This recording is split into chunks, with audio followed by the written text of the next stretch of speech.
Welcome back to the program. Liberia's Ministry of Education has announced the closure of all government-run schools as teachers and other civil servants begin a nationwide strike to demand salary arrears. However, the ministry's spokesperson says the public schools will be reopened on the 3rd of January. He said they fear students will agitate if they go to school and find their teachers missing. According to the teachers union, the strike by Liberia's 77,000 civil servants is indefinite. The union leader Moiba Johnson says the action comes as a result of government's failure to meet their demands. But the government says it is surprised by the strike because it was meeting the civil servants' demand. Let's get clarity on this story now. We have a Liberian journalist joining us, Evelyn Sigbe. Thank you so much for joining us. Help us understand what exactly are the teachers' demands, because now the government is saying they are surprised that they are on strike. Really, the situation here has been that teachers and other civil servants have actually been asking the government to pay their arrears. The government owes civil servants, teachers for more than 2 months. Some institutions, 3 months. Some, I mean, it's just differ from institution to institution. So these teachers, these public school teachers, have been requesting and demanding the government to pay their arrears. They have families, some of them have children in private schools, some of them have to pay their different rent and take up all the family responsibilities. Therefore, the failure by the government to pay their wages, to pay their arrears, has been a serious challenge for them. Even the cost of living has become very difficult. So these teachers, just before the government could send these schools, to be closed, they have requested the government to pay them. So they have earlier on announced that there will be a go slow action if the government doesn't pay them. So if the government is saying that they are surprised, then the question that comes is the government may not be speaking truth because civil servants, teachers have been asking for their pay. Right. Despite all of this, it could be very, very difficult for the civil servants, like you have pointed. Is there a solution to this problem that the government has talked about? Previously, the government announced that they were working out solutions to find a way to pay civil servants, and not only just the teacher. Just a week ago, the Minister of Information was on the state broadcast and said that, well, the government was working on modalities to make sure civil servants, because that's general, that they receive their pay for the month of November and December. All right, and there are also other civil servants who have not taken pay. So in this festive season, which is generally characterized by celebration, people purchasing for their families, people having a lot of food to eat during the Christmas season or Christmas celebration, the reality here is that it's going to be far from over for many people who work in government sector, especially civil servants. So the fact that they cannot be paid, there is so much uncertainty about how they are catered to their family this festive season.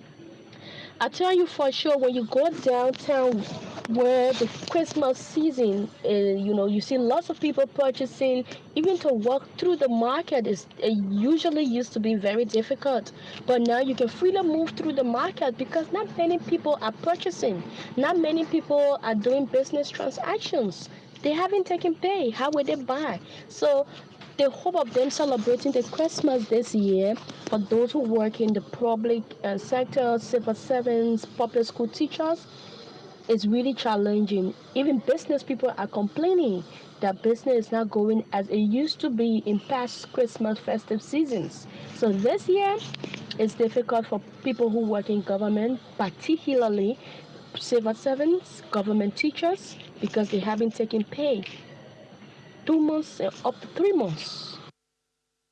Right, I can only imagine what it has been like. Now, finally, before I let you go, this educational crisis has been ongoing for a while. How are citizens, especially the parents and students, how are they coping with this?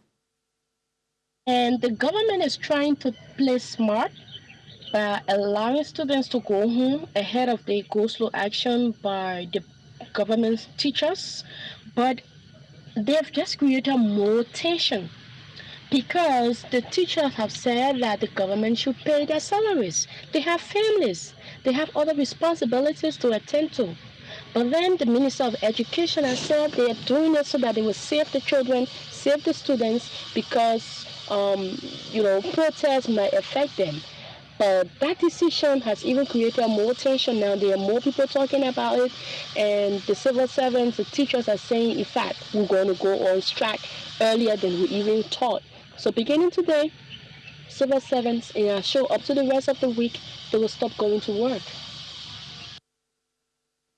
Well, thank you very much, Evelyn Sigbe, Liberian journalist there joining us from Monrovia. Mali's former leader, who was ousted in a coup in 2012, has returned to the country after living in exile in neighboring Senegal. Amadou Toumani Touré was met by large crowds at the airport and outside his home on Sunday. The French-language broadcaster quoted well-wishers at the scene, calling Mr. Touré the father of Malian democracy and an exemplary president. He had been hailed for ending years of military rule and handing power to civilians after organizing elections in 1992, before going on to win the presidency 10 years later.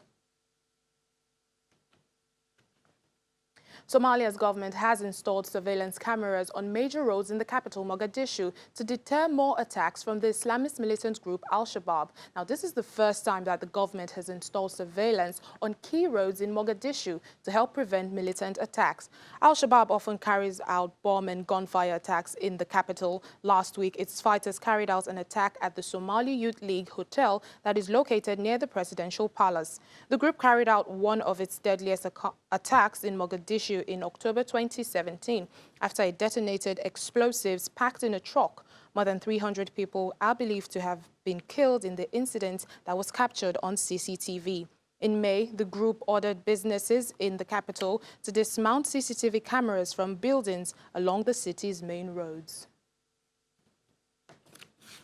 Well, now, as we end the program to some cheery news, Nigeria's award-winning television station, Channels Television, has emerged the winner of the Nigeria Media Merit Award Television Station of the Year for a record 13th time. The station's political correspondent, Shewonki Baloye, also won the Television Program Presenter of the Year award. Channels Television is Africa's leading news station and has been a trailblazer since it started broadcasting 24 years ago.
First of all, we have to thank Almighty God for receiving this award. This award means so much to us because this is the 13th time Channels Television has won it. So we thank God for that. And our special thanks to our captain, our chairman, Dr. John Momo, and Dr. Mrs. Momo, for driving the ship for us.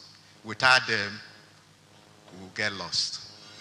So thank you, Dr. Momo and Dr. Mrs. Momo, Shola Momo. So we're very grateful.